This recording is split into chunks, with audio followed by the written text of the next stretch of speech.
तो नमस्कार मेरे साथियों, कैसे हो सारे। उम्मीद करता हूँ सारे बहुत अच्छे होंगे और स्वस्थ होंगे और अपनी पढ़ाई को कंटिन्यूस कर रखे होंगे। तो हमने जो सेकंड सेमेस्टर की जो क्लासेस शुरू कर रखी है, जो सीरीज चालू कर रखी है, उसमें एक नया सब्जेक्ट हमने ऐड किया था, क्रॉप फिजियोलॉजी या प्लांट फिजियोलॉजी, बोले तो पादप कार्य की या फसल कार्य की। तो उसका हमने सिलेबस एनालिसिस कर लिया था। बहुत ही प्यारा और बहुत ही छोटा सिलेबस है, ये कह सकते हैं सेकंड सेमेस्टर में सबसे छोटा सिलेबस उसी का दिया हुआ है। जो पाठ्यक्रम है, सबसे कम टॉपिक, सबसे शॉर्ट और सबसे प्यारा सिलेबस दिया हुआ है। तो वो हमने कंप्लीट एनालिसिस कर लिया है। हमारे 12 टॉपिक थे और बहुत कुछ जो पहला एनालिसिस वीडियो था अपना, जिसमें अपन कह सकते हैं सब्जेक्ट का ब्यौरा हमने देखा था, इसके बारे में विवरण डिटेल्स हमने देखी थी कि व्हाट इज क्रॉप फिजियोलॉजी, पढ़ते क्या है और क्या इंपॉर्टेंस है, उस चीज को हमने पूरा कवर किया था। तो जिन भाइयों ने सबसे पहले तो वो 1 नंबर का वीडियो नहीं देखा है, तो मैं डिस्क्रिप्शन में लिंक दे रहा हूँ, या प्लेलिस्ट पे जाइए और उस वीडियो को देखिए, क्योंकि उस वीडियो में आधे घंटे में आपको ये समझ में आ जाएगा कि क्रॉप फिजियोलॉजी क्या है और इसको बीएससी एग्रीकल्चर के सेकंड सेमेस्टर में सिलेबस को क्यों मेंशन किया गया है, क्या इसकी वजह है और इसमें क्या क्या अपन पढ़ सकते हैं, क्या इसकी सीमा है, क्या इसकी लिमिट्स हैं, क्या इसका स्कोप और क्या इसका इंपॉर्टेंस है। तो वो वहां जाके आप चेक कर सकते हैं। देन आज अपन शुरू करते हैं, जो 12 अपने टॉपिक्स हैं उनको कंटिन्यूस करते हैं, सीरीज वाइज से अपन देखेंगे, ठीक है। तो आज अपना पहला टॉपिक रहने वाला है, दिखा देता हूं मैं कौन सा है पहला टॉपिक। ये आपका सिलेबस है, फंडामेंटल्स ऑफ क्रॉप फिजियोलॉजी, ठीक है। 2 क्रेडिट आपकी सब्जेक्ट रहने वाली है। टोटल 12 टॉपिक्स आपके दिए हुए हैं इसमें, ठीक है। ये आपके 12 के 12 टॉपिक्स आपके सामने है बेटा। और आज अपन करने वाले हैं पहला लेक्चर। इससे पहले हमने पूरे 12 को डिस्कस किया है एक क्लास में, जिसको अपन कह सकते हैं सिलेबस या आपका जो कोर्स एनालिसिस है वो हमने कर लिया है।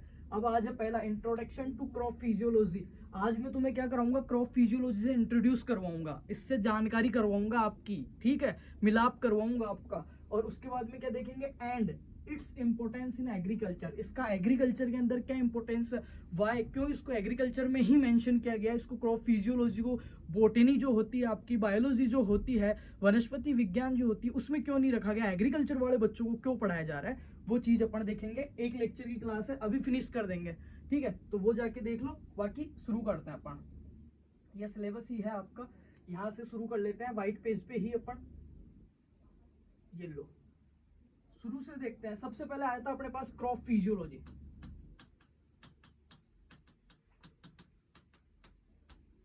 इसको अपन कह सकते हैं हिंदी में, क्रॉप को क्या कहेंगे, क्रॉप की मैंने डेफिनेशन बताई थी, क्रॉप या फसल किसे कहते हैं कि प्लांट्स का ऐसा समूह, ठीक है, प्लांट्स का ऐसा ग्रुप जिसको किसी न किसी रूप में मानव जो है अपने लाभ के लिए, अपने बेनिफिशियल, अपने प्रयोग के लिए उगाता है, उसको फसल कहते हैं। दोबारा से सुनना, फसल किसे कहते हैं, पौधों का ऐसा समूह जिसे मनुष्य किसी न किसी रूप में अपने उपभोग के लिए उगाता है, उसे फसल कहते हैं। तो फसल को अपन इनडायरेक्ट रूप से कह सकते हैं प्लांट, राइट भाई। प्लांट्स मिलके ही तो फसल बनाते हैं, प्लांट्स का बहुत सारा सिमिलर प्लांट्स हैं, उनका जो ग्रुप होता है उसी को तो फसल कहते हैं, जिसे मनुष्य उगाता है किसी न किसी वे में अपने बेनिफिशियल के लिए, अपने यूज के लिए, ठीक है, उसको फसल कहते हैं। बात करते हैं फिजियोलॉजी। तो मैंने एक चीज बताई थी, जिनके पीछे वाई लगा हुआ आता है, बट 100% तो नहीं पर 99%, जैसे एग्रोनॉमी, मेट्रियोलॉजी, पैथोलॉजी, बायोलॉजी, ठीक है, जिनके पीछे वाई आ रहा है वो किसके आएंगे, ग्रीक भाषा के आएंगे। किसके आएंगे बेटा, ग्रीक भाषा के आएंगे। तो यहां से एक चीज क्लियर हो गई कि फिजियोलॉजी ग्रीक भाषा के शब्द से आया है और 2 शब्दों से मिलकर बना हुआ है। फिजियोलॉजी ग्रीक भाषा के 2 शब्दों से मिलकर बना हुआ है। पहला कौन सा आपका, physics plus लोगस।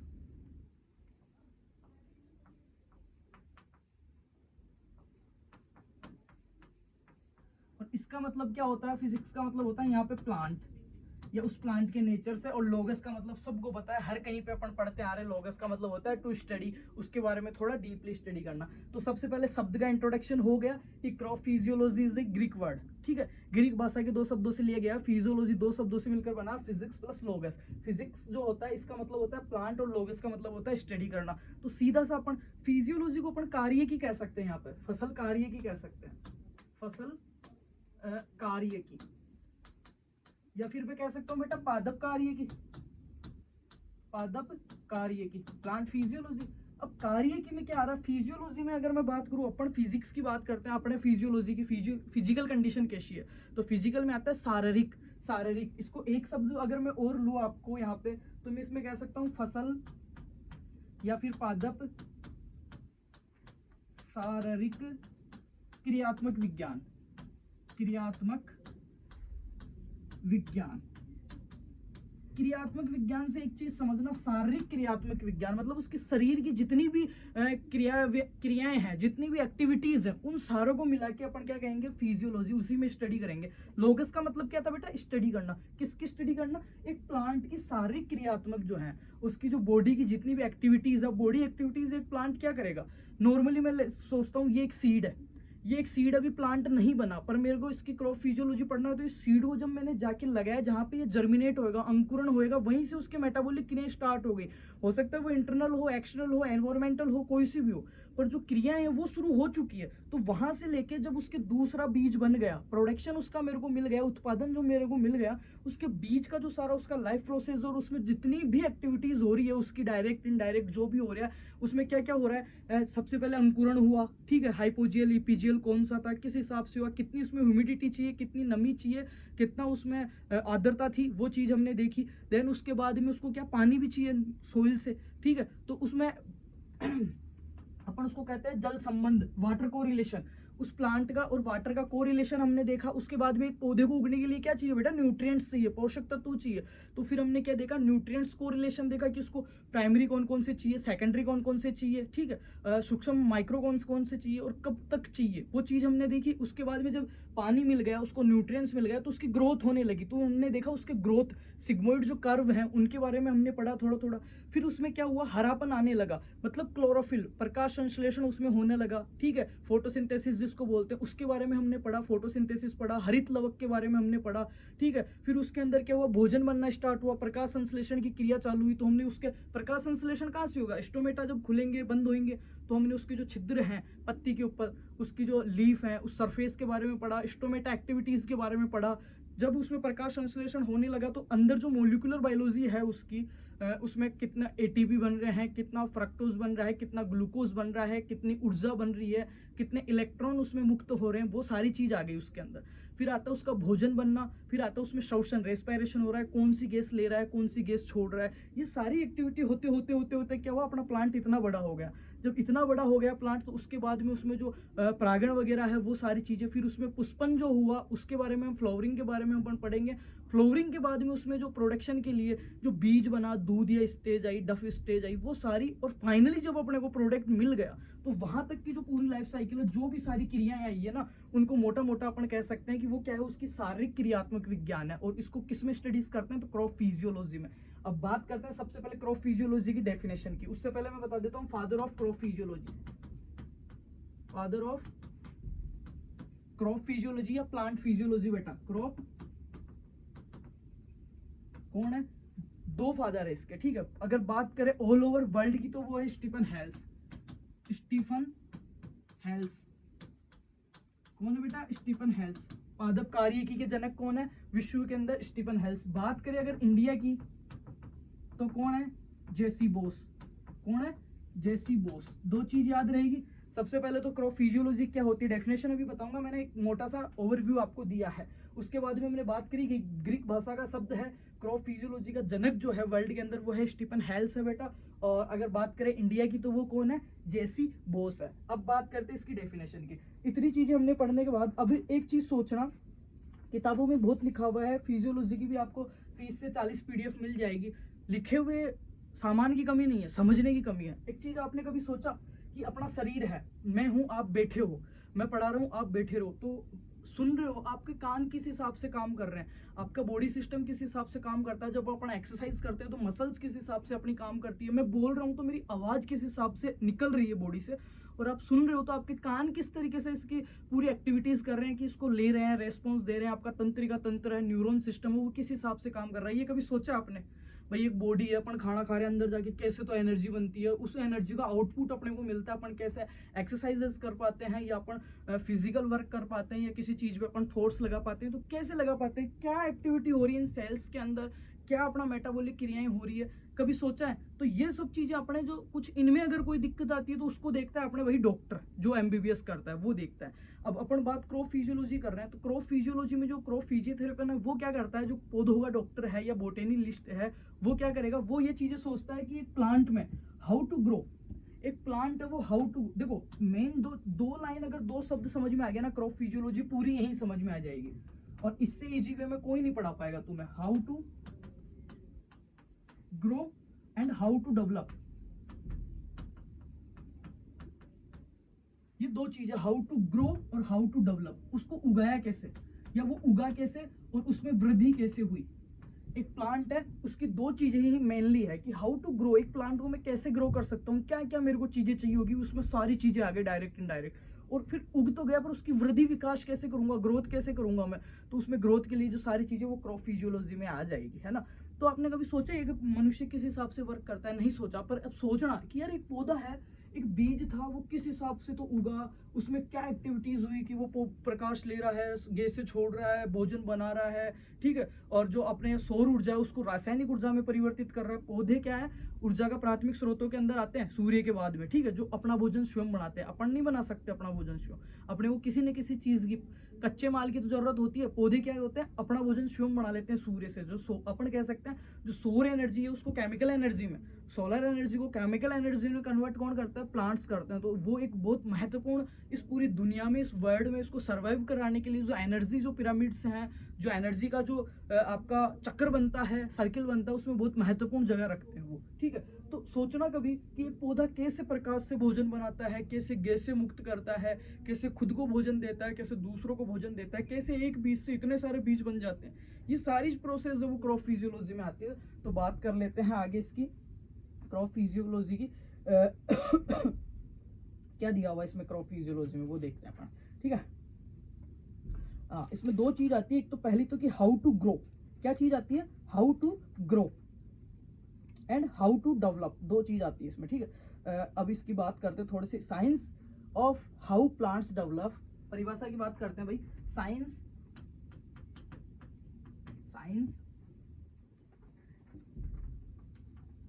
Of how to, writing मेरी जो है हैंड राइटिंग थोड़ी गंदी है, ठीक है, तो समझ लेना, बाकी समझा अच्छा देता हूं मैं, लिखता अच्छा नहीं हूं।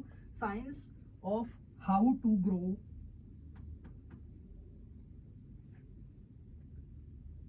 How to plants develop and grow.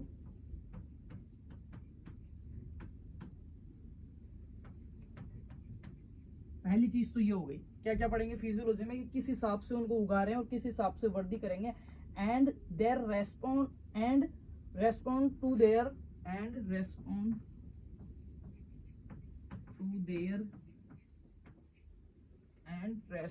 समझ में तो आ रहा ना, and respond to their cellular and biochemical level, environment के अंदर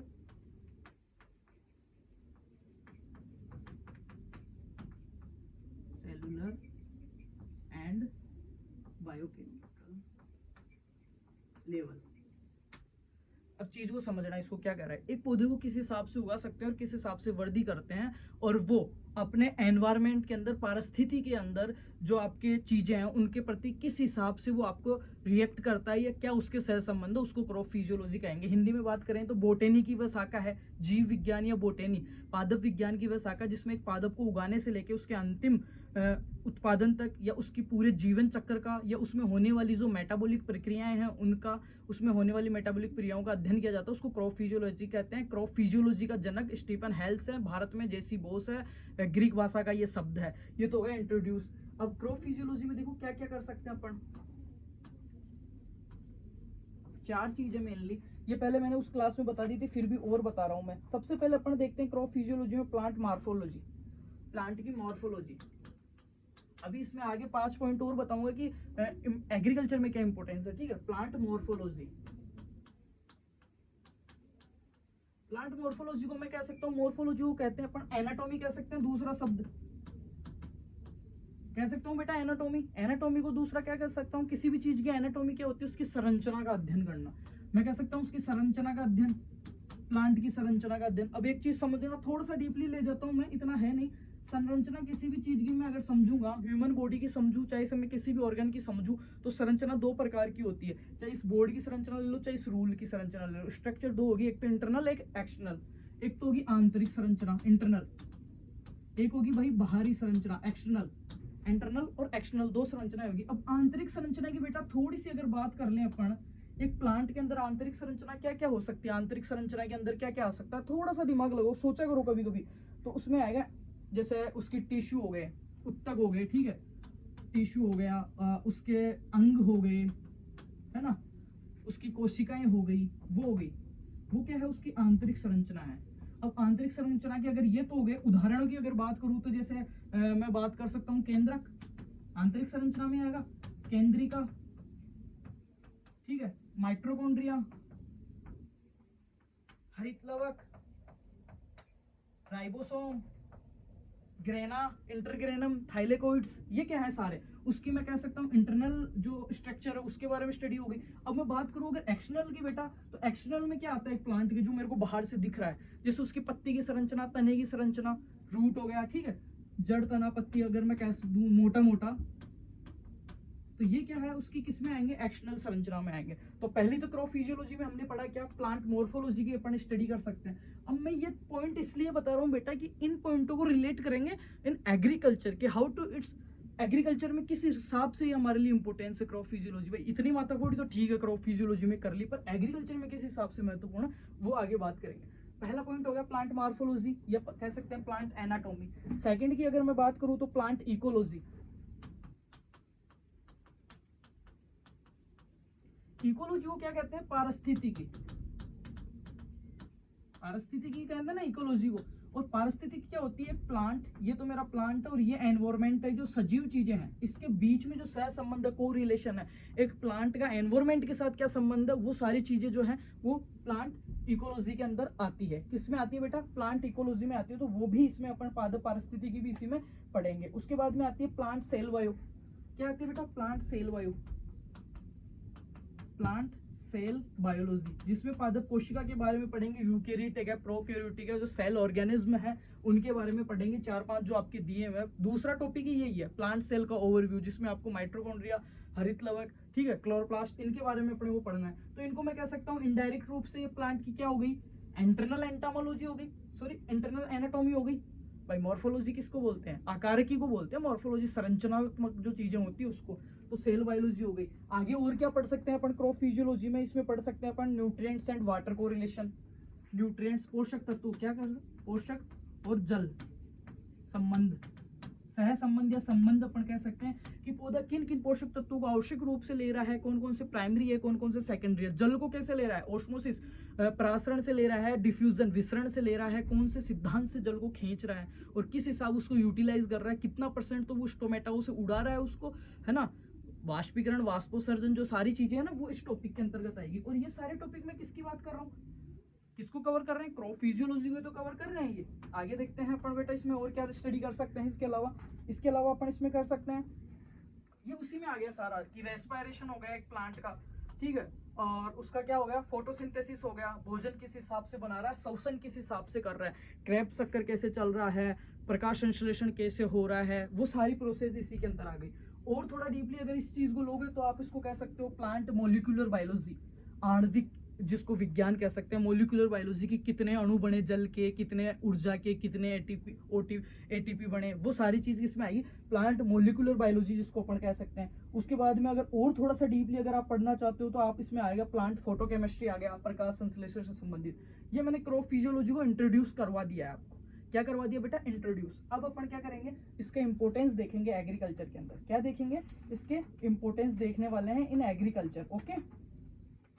और यार ये मैं जो चीजें पढ़ा रहा हूँ आपको वो इसलिए इतना डीपली और अच्छे से पढ़ा रहा हूँ क्योंकि मुझे आपसे बहुत सारी उम्मीदें हैं, बहुत सारी उम्मीदें बेटा मेरे को आपसे, बहुत ही ज्यादा। और मुझे इतना भी भरोसा है, जो सारे मेरे ऑडियंस है, मेरे भाई बहन जो क्लासेस देख रहे हैं इस परिवार से, कंफर्म मेरे को आप पे इतना भरोसा है कि मैं जितनी उम्मीदें कर रहा हूँ ना उससे ऊपर ही आप जाओगे, उससे नीचे नहीं, उन पे खरे उतरोगे। और जो मैंने सोच रखा है ना कि यहाँ यहाँ तुम जा सकते हो, वहां पे तुम पहुंचोगे, डेफिनेट पहुंचोगे। शर्त है कि अपने साथ ईमानदार रहना, खुद के साथ, मेरे साथ धोखा कर लेना, अपने घर वालों के साथ धोखा कर लेना, यार दोस्तों के साथ धोखा कर लेना, समाज के साथ धोखा कर लेना, भाई झूठ बोल लेना, नहीं पढ़ा कुछ भी, पर खुद के साथ धोखा मत करना कभी भी। मैं कह रहा हूँ तुम बहुत अच्छी जगह जाओगे और मुझे भरोसा है यार, तब मैं चीज़ों को इतना डीपली ओपनली खोल के आपको समझा रहा हूँ। रटने के लिए नोट्स दे के मैं भी यहाँ पे एक पीडीएफ लगा के दम से पढ़ा के जा सकता था, कोर्स बेच के 1000 रुपये कमा सकता था, पर नहीं यार, मेरे को सही में बहुत उम्मीद है आपसे और भरोसा भी है, उम्मीदों से ज़्यादा भरोसा है कि आप सही जगह जाओगे। अब देखते हैं its importance in agriculture, crop physiology की क्या देखते हैं, इंपॉर्टेंस देखते हैं इन एग्रीकल्चर, या मैं कह सकता हूँ फसल कार्य की का कृषि में महत्व, 4-5 हेडिंग दूंगा मैं बढ़िया बढ़िया, और उनको आपको लिख के आनी है। किस हिसाब से लिखना है वो पहले बात हो ही चुकी है अपनी, ठीक है।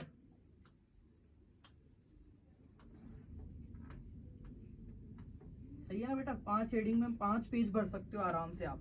अब बात करते हैं सबसे पहली हेडिंग की, अपन पर्यावरणीय बदलावों, या अपन कह सकते हैं जो आपका एनवायरमेंटल जो चेंज हो रहा है, ठीक है।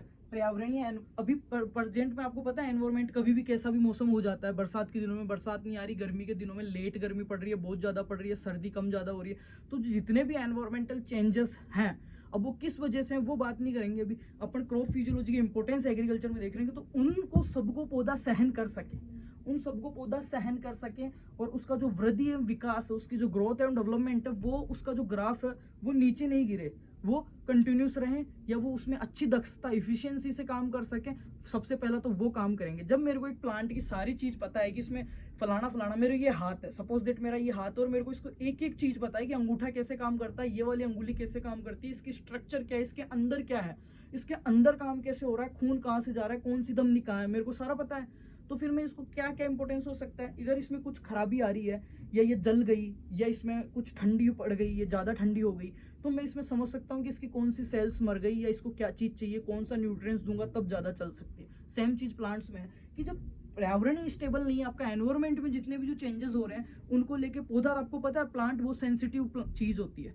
तो एनवायरमेंट जो चेंजेस हैं, जो जिनको कह सकते हैं वातावरणीय जो दबाव, या उसके लिए एक शब्द आता है तनाव, वातावरणीय तनाव, एनवायरमेंटल जो स्ट्रेस उसको सहन कर सके पौधा, उसको सहन कर सके, ऐसी उसमें ग्रोथ एंड जो डेवलपमेंट जो स्ट्रेटजी है वो अपनाई जाए, या ऐसी उसमें चीजें दी जाए। और ये चीजें मैं कब दे सकता हूँ, जब मेरे को उस प्लांट की एक एक नस का पता है। और वो नस का पता कब चलेगा, क्रॉप फिजियोलॉजी में सारा पढ़ा था, नस का उगने से लेकर एंड तक, तो वो मेरे को पता था। तो एग्रीकल्चर का इंपॉर्टेंस यही है। पहला क्या है, लिखो, मैं लिखूंगा हिंदी में तो दिक्कत आएगी। पर्यावरणीय बदलावों या परिवर्तनों के चलते, पर्यावरणीय बदलावों, इसमें मैं लिख देता हूँ सीधा सा कि एनवायरमेंटल, पर्यावरणीय या वातावरणीय उसको क्या कहते हैं, स्ट्रेस, तनाव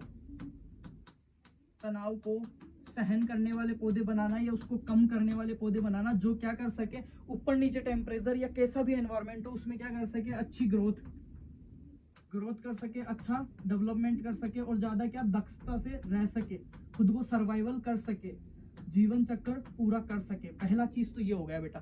सेकेंडरी चीज देखते हैं बेटा, दूसरी क्या देखेंगे, यह संपूर्ण पौधे भी उनके समुदायों का अध्ययन करता है। It studies the entire plant and it's community, ये उस पूरे प्लांट का, यह है सभी पादपों का व उनके समुदायों का, उनके संपूर्ण समुदायों का अध्ययन करता है। क्रॉप फिजियोलॉजी समुदायों का अध्ययन करता है, उससे रिलेटेड जितने भी प्लांट्स हैं उन प्लांट्स का और उसकी पूरी कम्युनिटी का, एंटायर कम्युनिटी की स्टडी करता है, उनके बारे में होल जो जितनी भी इंफॉर्मेशन है अकॉर्डिंग टू सोइल, कि उनको कैसी सोइल चाहिए, सूटेबल सोइल कैसी चाहिए अकॉर्डिंग टू सोइल, ठीक है। सोइल के अंदर उनकी बॉटनी के बारे में, उनके जो न्यूट्रिएंट्स एंड वाटर को रिलेशन है उनके बारे में, उसका फोटोसिंथेसिस के बारे में, उसके रेस्पिरेशन के बारे में, और उसकी जितनी भी फोटो जो प्रतिक्रियाएं हो रही है, प्रकाश प्रदीप्तकालिता का नाम सुना आपने, कि किस प्रकार से पौधे को पुष्पन और फ्लावरिंग के अंदर, फ्लावरिंग एंड फ्रूटिंग में किस प्रकार से जो प्रकाश की अवधि है, लाइट की जो ड्यूरेशन है वो इफेक्ट करती है, प्रदीप्तकालिता जिसको बोलते हैं। गार्नर और इलार्ड दो वैज्ञानिक थे, गार्नर और इलार्ड, जिन्होंने इसकी खोज की थी। इसके आधार पे पौधे एक तो होते हैं long day, short day neutral, ठीक है, तो उनके बारे में अध्ययन भी करता है। तो सभी पादपों के, इसको कहता है ये संपूर्ण पौधे वो उसके समुदायों का अध्ययन करता है। It studies the entire plant and it's community. तीसरा है बेटा, एक पौधे के लिए सोइल बॉटनी व उसके सभी क्षेत्रों की जानकारी मिलती है। एक प्लांट के लिए, एक पौधे के लिए उसके मृदा, सोइल, ठीक है, उसके जीवन चक्र, उसकी बॉटनी वह उसके सभी जो जितने भी क्षेत्र हैं उनकी संपूर्ण जानकारी अपने को क्रॉप फिजियोलॉजी के अंतर्गत ही मिलती है। अपन कह सकते हैं कि एक पौधे की उपज, या फिर कह सकते हैं उसकी गुणवत्ता, या कह सकते हैं उसका जीवन चक्र, लाइफ साइकिल, यील्ड, उसकी इकोनॉमिक यील्ड में वृद्धि करना है। किसी पौधे की इकोनॉमिक यील्ड कैसे बढ़ाऊंगा, इकोनॉमिक यील्ड का मतलब उससे उत्पादन को बढ़ाना, या उसके जो प्रोडक्शन मेरे को मिल रहा है उसकी क्वालिटी को बढ़ाना, या इनडायरेक्ट रूप से मैं कह सकता हूँ उस पौधे को पूर्ण रूप से दक्ष कर देना, कि जितना उसको चाहिए चीजें वो मैं इसको दे दूं, और जो मुझे चाहिए उस पौधे से वो मेरे को दे दे। वो सब कब संभव हो, जब मेरे को पूरी क्रॉप फिजियोलॉजी आएगी समझ में, ठीक है, सारी चीज। तो उसकी उपज, गुणवत्ता, जीवन काल, लाइफ साइकिल जिसको बोलते हो आप, ठीक है, और उसकी गुणवत्ता आ गई, उपज आ गई, और अपन कह सकते हैं आर्थिक उपज, इकोनॉमिक जो है उसको क्या करना, बढ़ाना या ग्रो करना, वो भी प्लांट फिजियोलॉजी के अंतर्गत ही आता है। तो इसका इंपॉर्टेंस हो गया, बहुत महत्वपूर्ण इंपॉर्टेंस है ये। The deal with A plant in terms is knowledge of soil science, anatomy, morphology and photosynthesis, बोटेनी, all over जो इसकी चीजें हैं वो इसके बारे में जानना। महत्वपूर्ण उद्देश्य है पादप की आर्थिक उपज व गुणवत्ता को बढ़ावा देना, पोषक महत्ता को व जलमांग को समझाना, ठीक है। चौथा है पोषक महत्ता, न्यूट्रिएंट्स, पोषक महत्ता, क्योंकि आपका जो पांचवा छठा टॉपिक है स्पेशली पोषक तत्वों पे, और इस टॉपिक को तो मैं ऐसा पढ़ाऊंगा आपको कि अंगुलियों पे आपके रट जाना है, छप जाना है, कोई दिक्कत नहीं आएगी, इतना प्यार प्रेम से पढ़ाऊंगा। कभी एग्रोनॉमी का भी क्लियर हो जाएगा, कभी पढ़ना ही नहीं पड़ेगा, कुछ पार्ट सोइल साइंस का भी क्लियर होएगा यहीं पे। पोषक महत्ता व जलमांग, वाटर रिक्वायरमेंट जो है उसके बारे में स्टडी। वाटर रिक्वायरमेंट और पोषक तत्वों का मेरे को कब पता चलेगा, जब मेरे को प्लांट की मॉर्फोलॉजी पूरी पता होगी कि इसको कितना पानी चाहिए और कब कब इसको चाहिए, जो क्रांति की अवस्थाएं आपकी है वो सारी अपन क्रॉप फिजियोलॉजी में ही पता कर सकते हैं। और जब मेरे को वो पता होगी तो मैं उसी टाइम पे पानी दूंगा, तो उसकी इफिशियंसी मेरे को ज़्यादा मिलेगी, तो इनडायरेक्ट रूप से मैं कह सकता हूँ उसकी उपज भी बढ़ती होगी। और टाइम टू टाइम अगर उसको जिस टाइम चीज़ चाहिए उसी टाइम उसको चीज़ मिलेगी, तो उसकी क्वालिटी में भी इंप्रूवमेंट होएगा। और संपूर्ण जो अपने का पर्पज है भाई, फसल क्या कहा था, किसी न किसी रूप में खुद के उपयोग के लिए, तो एक पौधा उगाई क्यों रहे हैं अपन भाई, किसान जो है वो पौधा या फसल उगाई क्यों रहा है, उसका पर्पज ही क्या है, इनडायरेक्ट या डायरेक्ट रूप से उसको खुद के यूज के लिए यूज करना, उसको अपन कह रहे हैं, ठीक है। पोषक महत्ता व जलमांग को समझाना, और उसकी जो प्रकाश प्रदीप्त कालिता है जिसको फोटोपिरिज्म कहते हैं, गार्नर और इलार्ड दो वैज्ञानिक थे, उन्होंने खोज की थी, उसके बारे में जानकारी करना कि उसपन पे कितना प्रभाव पड़ रहा है। जैसे डे न्यूट्रल प्लांट्स कौन कौन से हैं, सब्जियां हमने लगाई तो डे न्यूट्रल प्लांट्स कौन से हैं, पपीता कौन सा फ्रूट लगा रहे हैं, तो सारे प्लांट्स से मिलके आ जाते हैं। तो ये आ गया आपका एग्रीकल्चर के अंदर क्रॉप फिजियोलॉजी का इंपॉर्टेंस। एक बार रिवाइज करवा देता हूँ बेटा। फसल कार्य के कृषि में महत्व, एनवायरमेंटल स्ट्रेस को कम करना या उसको सहन कर सके ऐसी कैपेबिलिटी पौधे के अंदर लाना। दूसरा है पादप के एंटायर, पूरा प्लांट और उसका पूरा एंटायर जो कम्युनिटी है उसकी संपूर्ण अपने को डिटेल्स पता होती है क्रॉप फिजियोलॉजी के अंतर्गत। तीसरा है पौधे के लिए उसके मृदा, उसके जो नॉलेज अपने को, उसके जो विभिन्न फील्ड जो है, सॉइल साइंस, बोटेनी, एनाटॉमी, मार्फोलॉजी, उसकी सारी नॉलेज अपने को होनी चाहिए। उसकी पोषक महत्ता, न्यूट्रिएंट्स एंड उसकी वाटर रिक्वायरमेंट जो है उसके बारे में अपने को पता होना चाहिए, किन सिद्धांतों पे उसमें काम कर रही है चीज़ें, और उसकी जो फोटोपिरिज्म में है उसके बारे में अपने को पता होना चाहिए। और अपन कह सकते हैं कि अंतिम रूप से अपन उसकी जो उपज है, जो ईल्ड है, उसको गुणवत्ता युक्त, अधिक, उसके जीवन चक्र को, उसके रोग कीटों को सबको नष्ट करके एक अच्छा जीवन एक पौधे को देंगे, वो ही क्रॉप फिजियोलॉजी का मेन इंपॉर्टेंस हो जाएगा। तो मैंने ये 5 तो आपको इंपॉर्टेंस बताए हैं। क्रॉप फिजियोलॉजी की डेफिनेशन मैंने आपको बताई है, ये प्लांट के बारे में आप देख सकते हो। और इसके अलावा मैं बता दूं यार, तुम्हारे नए जूनियर भी आएंगे तो उनको भी शेयर करना। फर्स्ट सेमेस्टर का बहुत सारा कंटेंट अपने चैनल पे फ्री ऑफ कॉस्ट पड़ा है बेटा, टेलीग्राम ग्रुप पे नोट्स वगैरह दे रहे हैं हम, कुछ वजह से कंटिन्यूस नहीं कर रहे कि दिन की 5-5 क्लासें भी अपलोड करेंगे, बस थोड़ी सी प्रॉब्लम चल रही है तो सोल्व हो जाए। बाकी मैं बता दूं तुम्हें, इकोनॉमिक्स की क्लासें हो गई है 5, और इन समझ में नहीं आया तो दूसरे टीचर की करवा दूंगा। बाकी इनकी कुछ क्लासेस रिकॉर्डेड है, मैं उनको मैं अपलोड कर दूंगा। जिनके समझ में आ रहा है, जरूरी नहीं एक टीचर की 100 के 100 बच्चों के समझ में आए, जिनके समझ में आ रही है ना 2 के 5 के वो समझ लेना, जिनके नहीं आ रही है दोबारा दूसरे टीचर से मैं करवा दूंगा। एंटोमोलॉजी की 7 क्लासें हो गई है, पैथोलॉजी की 5 क्लासें हो गई है, और इन 5 क्लासों में मैं कह सकता हूँ कि आपके पैथोलॉजी का इतना पार्ट मैंने करवा दिया है सिर्फ 5 क्लास में, कि अगर ये क्लियर है ना तो एक भी बच्चे के बैक नहीं आएगी। आगे की जो इसमें 13-14 क्लास है, आगे की क्लासें अब रेगुलर में करने वाला हूँ, तो जिन्होंने नहीं देखी जाके 5 क्लासों देखे, नोट्स बनाओ खुद के बहुत अच्छे। उसके अलावा कौन कौन सी क्लासें हो रही है बेटा, इकोनॉमिक्स की हो गई, जेनेटिक्स की हो रही है आपकी, ठीक है, जेनेटिक्स की आपकी क्लासें हो रही है। ये टेलीग्राम ग्रुप पे स्कैन कर लेना इसको, और लिंक भी मैं दे दूंगा जहाँ पे पीडीएफ मिलेगी। यार हम जो है लगे हुए हैं आपकी पूरी सेवा में। माइक्रोबायोलॉजी का मैंने सिलेबस करवा दिया है, और आपके सेकंड सेमेस्टर की जो एक्सटेंशन है उसकी 1 क्लास मैंने करवा दी है, आगे ही क्लासें मैं करवाता रहूँगा कंटिन्यूस। तो मतलब जितना मेरे से एफर्ट्स हो रहे हैं वो मैं आपके लिए कर रहा हूँ, जितना मैं निस्वार्थ आपकी सेवा कर सकता हूँ, मेरे भाइयों के लिए जितना खड़ा रह सकता हूँ मैं कर रहा हूँ। तो आपका फर्ज बनता है आप भी खड़े रहें, ठीक है। और इस क्लास को ज़्यादा से ज़्यादा, जो आपके कॉलेजेस के ग्रुप हैं, जो व्हाट्सअप ग्रुप्स हैं, जो आपके इंस्टाग्राम, व्हाट्सअप जो भी है, टेलीग्राम, उनमें सब में शेयर करना। साथ वालों को कहना क्लासेस लें, बहुत अच्छी क्लासेस हैं। और मैं इंस्टीट्यूट की तरह नहीं, एक घर के मेंबर की तरह मैं आपको पढ़ाता हूँ चीज़ों को पूरा, जितना मैं समझा सकता हूँ उस हिसाब से। तो सभी को बहुत बहुत धन्यवाद क्लास देखने के लिए। प्यारा सा कमेंट कर देना, क्लास को शेयर कर देना, और जो ऐसा वाला बटन आ रहा है ना, उसके साथ कुश्ती करो चाहे प्यार करो, उसको प्रेस कर देना, ठीक है। इस क्लास पे मैं एम करता हूँ 1K लाइक्स का, 1000 लाइक्स और 1000 कमेंट्स का, ज़्यादा बड़ा नहीं है।